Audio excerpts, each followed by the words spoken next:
Welcome back to the first season of Corey Reed Reads. Now, I've been read When Clay Sings and Rapid Pie already. And now it's time to read the third and final book of the day is The New Puppy. This is a story about a little girl named Anna who wanted a dog. A real dog, that is. And that's what that story really is all about. So let's get right to it. The New Puppy, story by Lawrence ANHOLT, pictures by Catherine ANHOLT.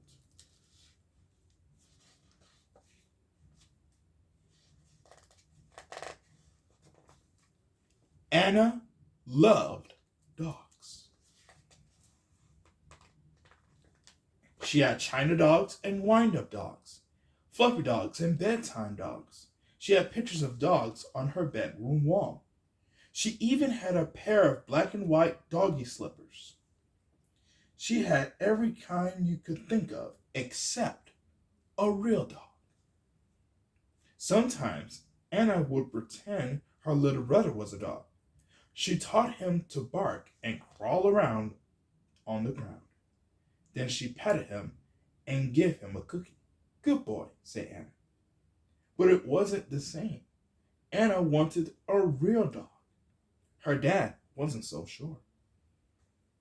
A new puppy needs to be looked after and trained, he said. I can help, said Anna. It will eat a lot of food and need exercise. I could do that too, she said.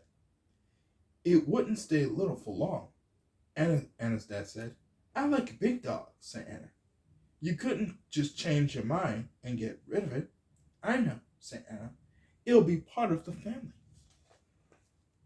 Wherever she went, Anna looked at dogs. She tried to decide which kind she liked. Some were too long, too tall, too loud, too sleepy, too neat, too hairy, too large, too small, too spotty, and some were just too silly. One day, Anna and her dad and her brother went for a walk in the countryside. They saw a field full of sheep and a farmer with a black and white dog. Suddenly, the dog ran across the field and began chasing the sheep through a gate. Look at that dog go, said Anna. That's my sheepdog, said the farmer. She helps me on the farm. I wouldn't mind a dog like that, said Anna's dad. Well, come and look in here, said the farmer, opening the door of a shed.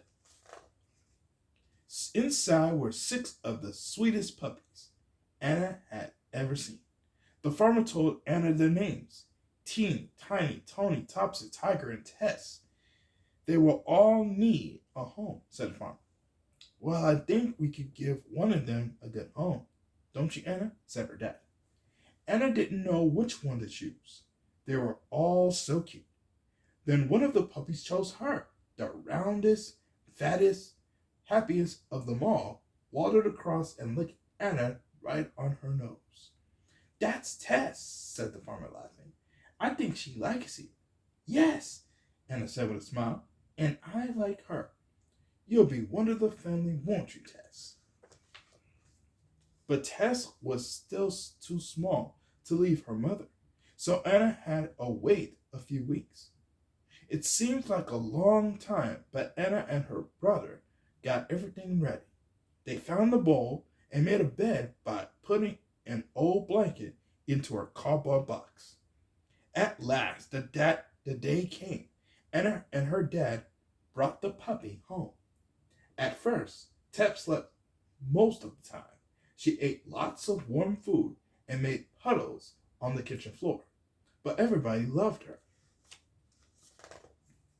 Then she started chewing things: her blanket and her cardboard box, the rubber gloves and the carpet, the plants, and even Anna's brother.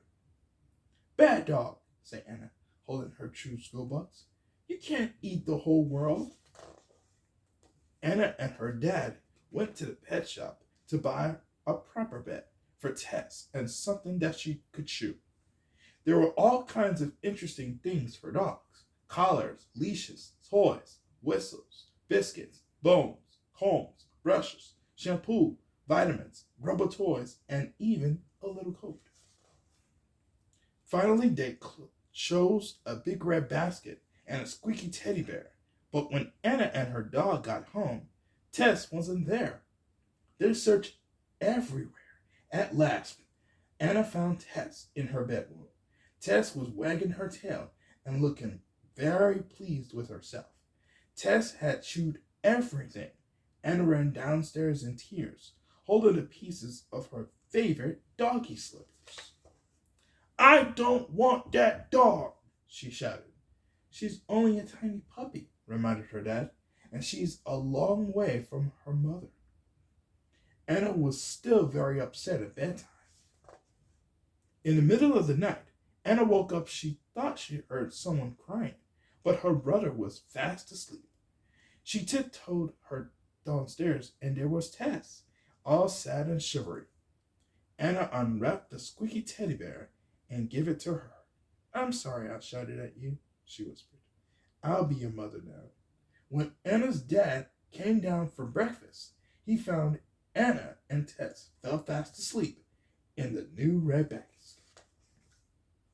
Tess didn't stay tiny for long.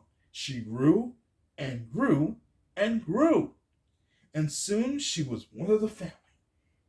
Anna loves dogs. She has tiny China dogs and wind-up dogs, fluffy dogs, and bedtime dogs. She has every kind you can think of. She even has a pair of chewed-up doggy slippers. But best of all, Anna has a real dog. The end. That was fun. And I cannot wait to recap those books for today. I'm going to do it when we come back. This is the first season of Corey Reads.